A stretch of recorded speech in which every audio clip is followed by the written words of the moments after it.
حضرت علی رضی اللہ تعالیٰ عنہ نے فرمایا، جب کبھی کسی ضرورت مند کی آواز تمہارے کانوں تک پہنچے تو اللہ کا شکر ادا کیا کرو، کیونکہ اللہ نے اپنے بندے کی مدد کے لیے تمہیں پسند کیا ہے، ورنہ وہ اکیلا ہی کافی ہے سب کے لیے۔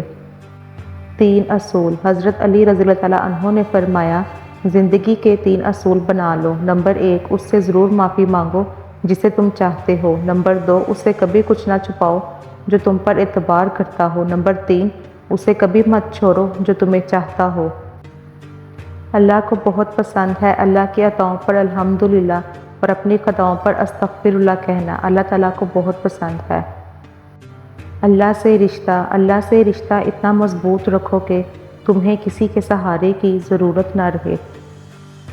اللہ تعالیٰ فرماتا ہے، نبی کریم صلی اللہ علیہ وآلہ وسلم نے فرمایا، اللہ تعالیٰ فرماتا ہے کہ میں اپنے بندے کے گمان کے ساتھ ہوں، اور جب وہ مجھے اپنے دل میں یاد کرتا ہے تو میں بھی اسے اپنے دل میں یاد کرتا ہوں، اور جب وہ مجھے مجلس میں یاد کرتا ہے تو میں اس سے بہتر فرشتوں کی مجلس میں اسے یاد کرتا ہوں۔ حضرت علی رضی اللہ تعالیٰ عنہ، کفر کا نظام تو چل سکتا ہے مگر ظلم کا نہیں۔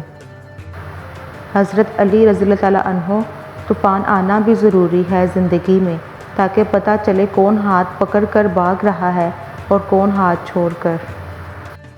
رسول اللہ صلی اللہ علیہ وآلہ وسلم نے فرمایا، 4 باتیں انبیاء ورسل کی سنت میں سے ہیں: حیا کرنا، عطر لگانا، مسواک کرنا اور نکاح کرنا۔